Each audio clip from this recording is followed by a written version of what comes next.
Celebrating 46 years on the air, award-winning Farmweek is a production of Mississippi State University Extension. Today on Farm Week, the rains came in wet. The Mississippi River was back up, but after a dry summer, low again. Plus, some of the best logging equipment in the world showcased in Starkville, Mississippi. Also, with honeybees disappearing, a young beekeeper hoping to save the species. And in our feature, one company literally getting its ducks in a row. Farm Week starts right now.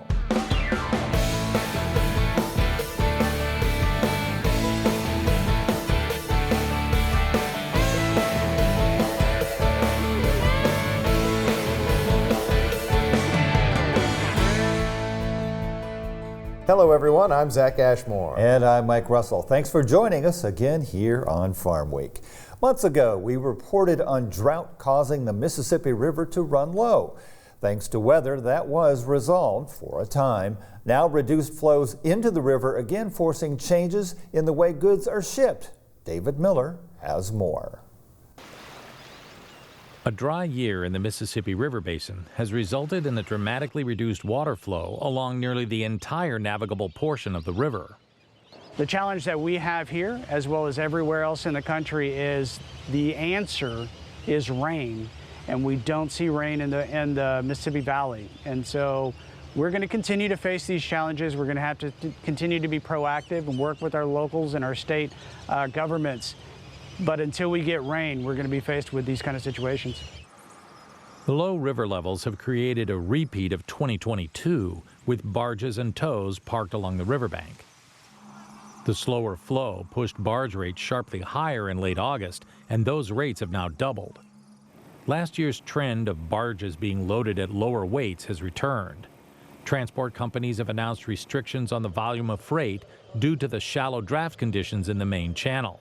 When it slows down and you can't have as much throughput, you can't push as much through that river system, then ultimately it's going to affect the the initial producer, which is the farmer, right?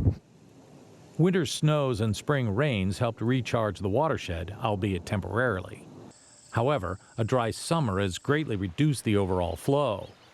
The Mississippi River at Memphis, Tennessee set a record low last year, and the current reading is near that same mark. Low flow rates have also been observed on the Ohio, Illinois, and Missouri rivers.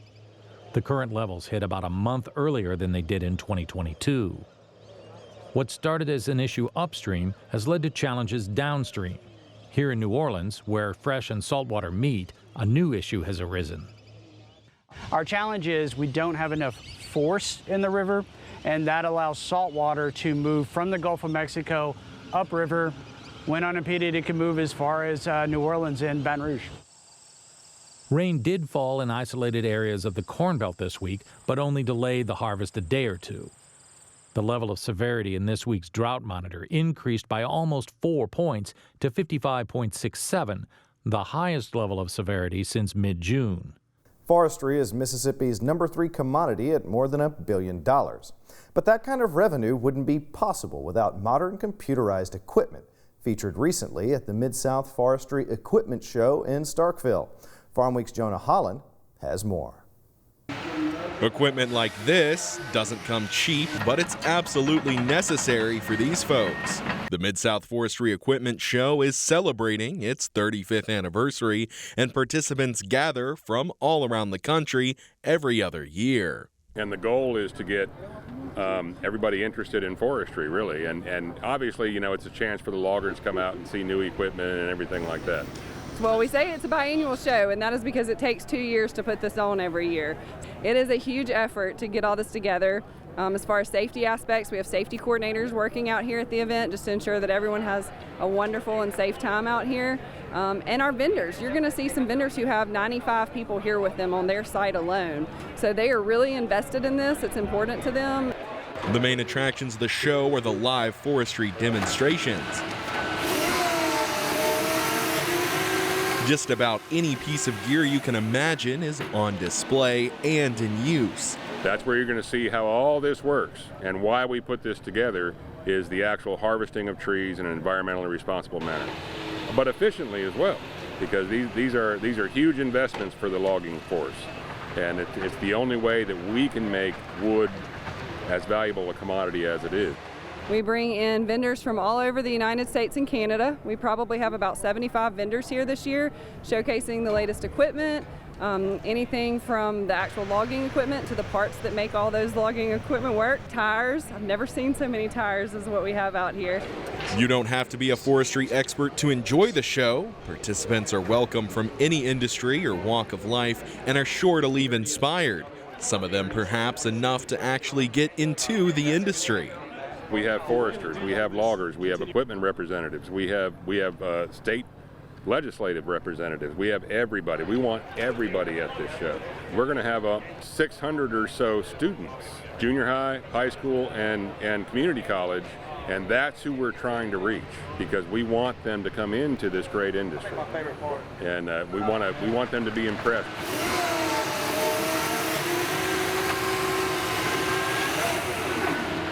You'll see just about everything there is here at the Mid-South Forestry Equipment Show. After all, it is the premier forestry event here in the Deep South. Equipment purchased here will help to generate nearly $1.5 billion of revenue for the state of Mississippi.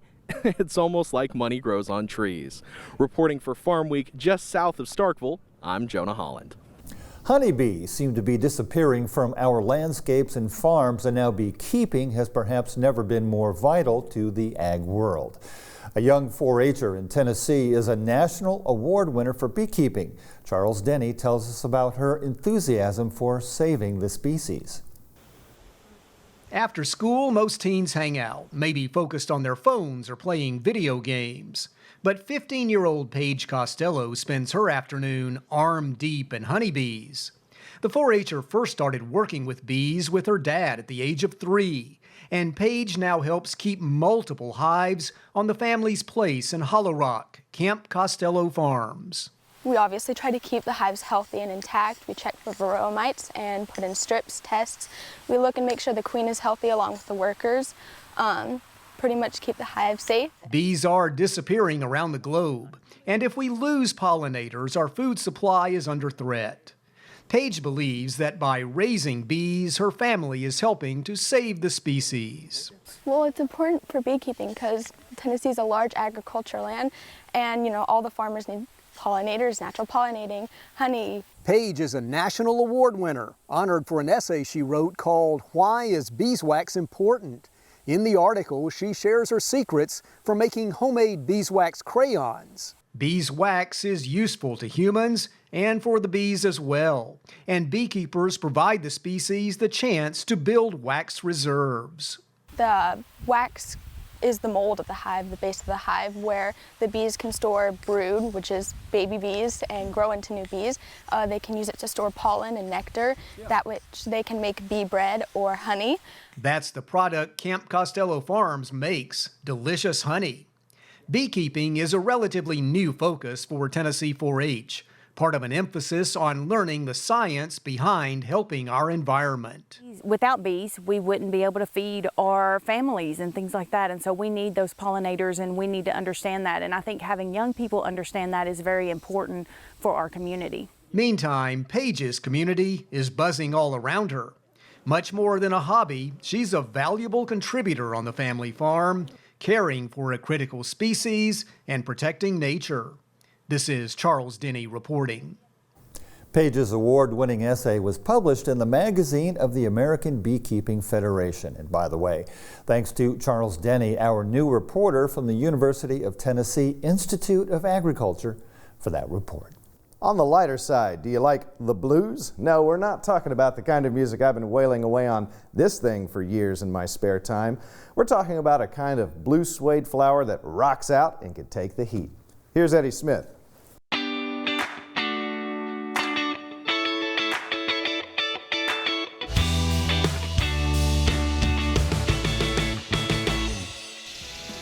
It's been a really hot summer this year. Let's look at some purple and blue salvias that are loving this summer heat. Rock and Play in the Blue Salvia is a wonderful compact plant with beautiful blue-purple colored flowers. It is sterile, so it will not spend energy setting seed. That means it will continue to bloom all season long. As the flowers age, the sepals remain a silvery blue purple color after the actual flowers fall off, giving the impression that the entire flower stalk remains in bloom. Blue suede shoes is another salvia in the Rockin' series. Each black colored stem rises above the green sage-like foliage with light blue flowers with black sepals. It is also sterile and will produce beautiful flowers all summer long. Because of their names, both of these salvias are the perfect plant selections to use by this bust of Elvis Presley. Indigo Spires salvia is another great salvia to consider using in the landscape. It has long, wavy, dusty purple stems and sepals with deep indigo tubular flowers above ovate dark green leaves. The flower color may appear more purple or bluer to different people. It's all in the eye of the beholder. Just like Elvis, these salvia are rocking in the landscape. I'm Eddie Smith, and I will see you next time on Southern Gardening. We'll take a break right here, but don't go away. Coming up in our Farm Week feature, if it quacks like a duck, it must be a duck, right? We literally get our ducks in a row, or rather one company in Indiana does, the state that became #1 in the nation, raising more than half the country's supply. We'll visit the Hoosier state where farmers are handling challenges like water off a duck's back. And though duck meat is more popular in places like China, these guys are working to make sure the market is all it's quacked up to be. That's coming up. Don't go away.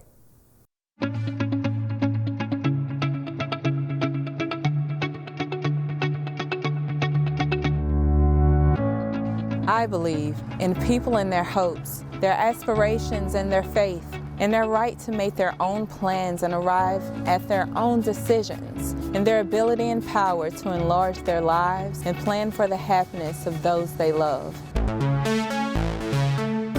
I believe that education, of which extension work is an essential part, is basic in stimulating individual initiative, self-determination, and leadership.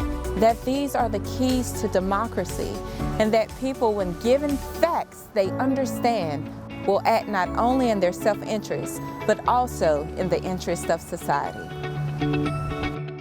Because I believe these things, I am an extension professional.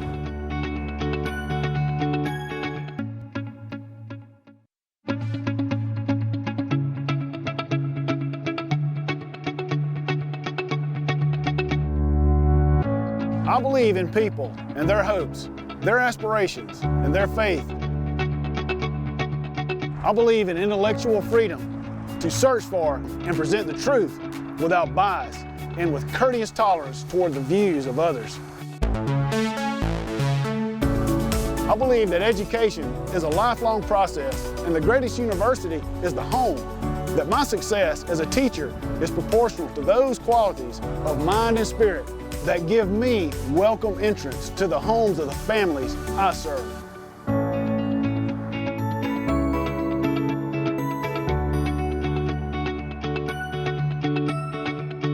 Because I believe these things, I am an extension professional.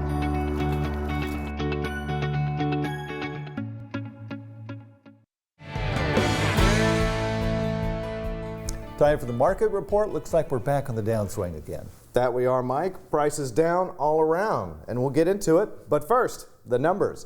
We'll take a look at last week's biggest gains and losses. And then in our row report, we see what's moving the grain markets. And finally, we take a closer look at the cattle markets both in Mississippi and beyond.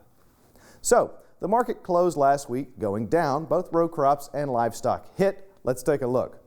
Last week's biggest gain, sugar, up over 0.10 cents, a near 0.5% rise from the previous week. Not much, mind you, but it was the biggest gain. Last week's biggest loss, though, lean hogs, down nearly 11 cents. That's an over 13% drop from the previous week. So, this week in our row report, we take a look at corn and soybeans. Corn gaining a cent in price, while soybeans down 44 cents. Market analyst Chris Robinson gives us an answer to the question, why did this happen? Is it because the crops are not as bad as predicted? Sitting at two-year lows with the commodity funds short corn and short wheat, So they're leaning on that market. They're still long soybeans. They're actually long the whole soy complex, although we did get some sell pressure here this week. They sold some last week. I'm sure they sold some more this week. You mentioned that stat earlier. I think we were down 40 cents on the week for soybeans. And what's been driving that is the yields are bigger. The first stories of yields are better than people thought. A lot of people thought that the 2 weeks of heat was really going to clip the yield, and it hasn't. And now, this is a big weekend. A lot of guys are finally going to get rolling, and we're going to start, the rubber's going to meet the road, and we're going to find out what the yields actually are. If you're thinking about selling soybeans here, the big number was $12.33. Why is that a big number? $12.33 puts you in the top 1/3 of available prices for the whole year if you're one of those person where you try and get in that upper level. So, if you sell it here, I think it's worth taking a shot and re-owning it. Soybeans have been the best numbers game, to put it mildly, because most guys, even at $12 beans, we're still doing okay. We're not at 11.30 or not sub 11. Moving on to the cattle markets, here in Mississippi, we recently looked into the ongoing drought across the U.S. and its effects on the Magnolia State. In short, less hay and smaller ranchers selling off. I sat down with MSU livestock economist Josh Maples to get his thoughts on the ongoing situation, and it starts with a question. What's the biggest issue facing cattle both in Mississippi and across the nation? Yeah, so there's really two big themes going on right now in the cattle sector, both here in Mississippi and nationally. And the first one is this declining supplies, really drought-induced contraction in the cattle and the beef cow numbers. The second one's more positive, and it's on the price side. We've got really strong cattle prices right now. We're at price levels we haven't seen in nearly a decade. And so really those two obviously are related. They influence each other. But those are the kind of big things that folks are talking about in the beef cattle sector right now, both here in state and nationally. We've seen herds shrinking. So how long do you think that'll continue? I think that's the big question that the cattle industry is wrestling with right now. And if you look back as far as we have data, going back 80 plus years, the cattle sector is incredibly cyclical, and we go on these cycles of expanding the herd and then contracting the herd. Drought is usually a big player in that contraction phase. But if you look back, these cycles typically last 9 to 11 years on average, and we're on year 10 of this cycle. And so we're at that point where we're looking to when is the next expansion going to occur. Cattle prices are sending signals that there is demand for more calves out there. I mean, we've got really strong cattle prices, looking at record futures prices into next year. That incentivizes producers to produce more. But the other side of that is, are they able to? And we've already talked a little bit about forage availability. Producers right now are wrestling with the decision of, I see these stronger cattle prices. I would love to have more calves next year. Can I feasibly do that, given the input cost and the forage availability that I have? So my best estimate is I think we didn't expand in 2023. We're not going to expand in 2023.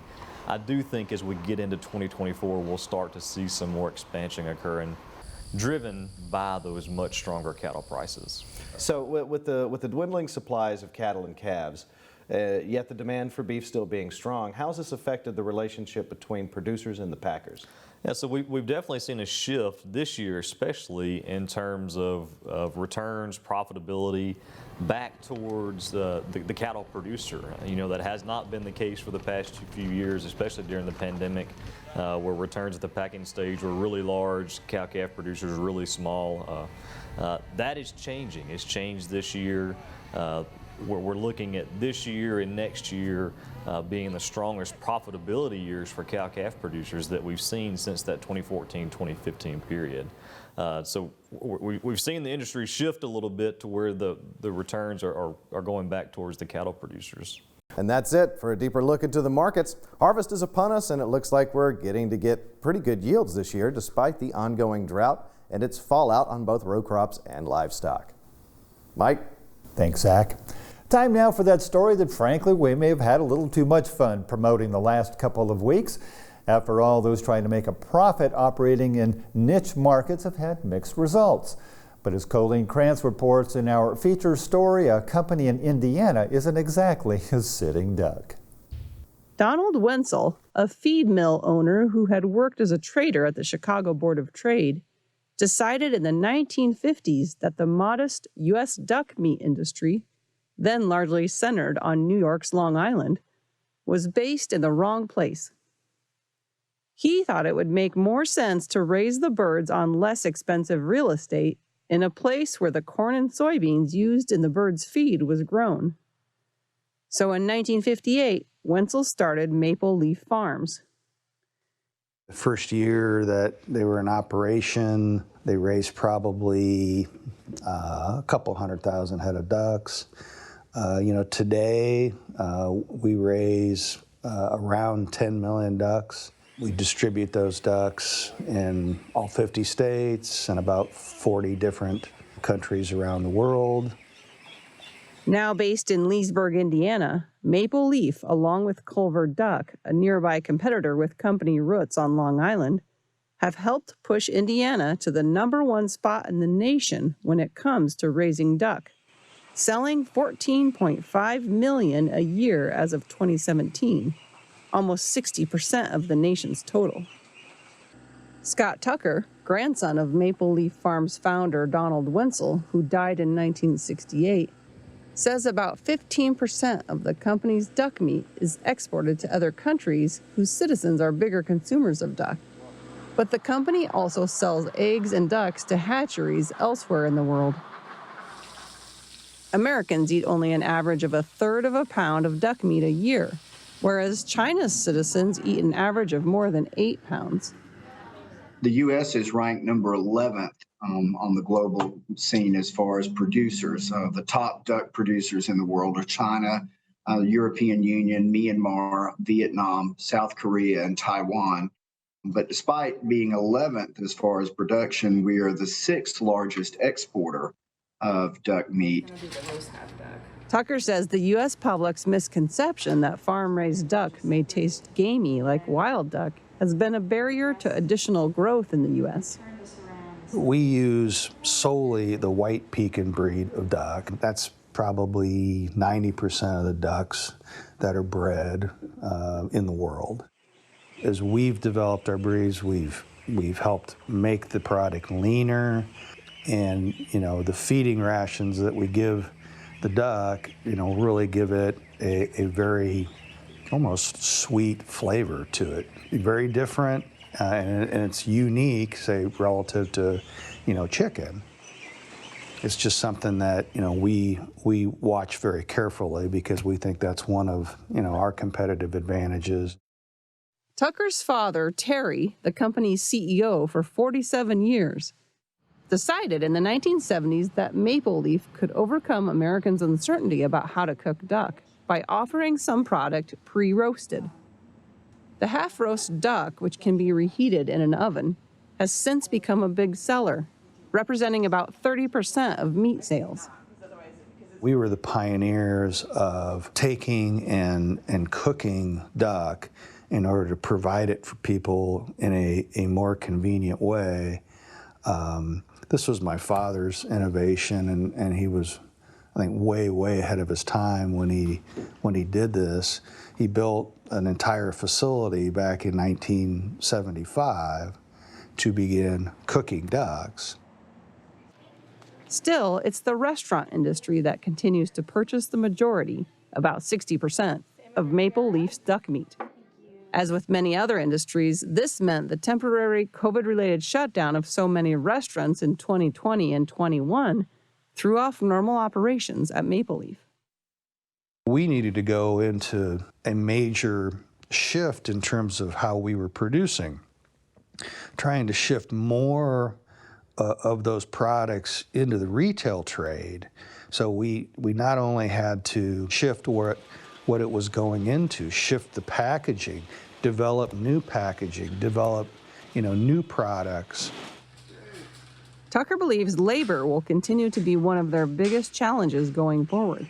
We operate in Kosciuszko County here in Indiana, which has about a 2% unemployment rate, which basically means that anybody who wants to work is already working. While Maple Leaf was able to navigate the labor shortage that followed the pandemic by working with a company that arranges for international workers, Tucker thinks they will still need other long-term answers. The company installed some automation equipment in 2019, but has plans for more in the coming years. The way that we're looking at contending with that, like a lot of other poultry processors, is looking at automation, looking at ways that we can take our reliance on the workforce that may or may not show up today, out of the equation. We're always, getting a curveball from one day to the next, and you just learn how to hit the curve. Good advice for all of us, learn how to hit the curve. Well, next week, in advance of announcing this year's Tree Farmer of the Year, an encore visit with the reigning winner. He's a retired school teacher, taught history and economics, and you'll see plenty of both on his land, 700 acres of the most finely manicured forest land you'll see anywhere. His ownership goes back half a century, but his spirit is young and vibrant. Stewardship, he says, is what his profession is all about. The 2022 Tree Farmer of the Year. That's next time on Farm Week. Remember, if you missed a story, look for past episodes of Farm Week on our website at farmweek.tv. And don't forget to follow us on Facebook and YouTube. See you next week. Thanks for watching.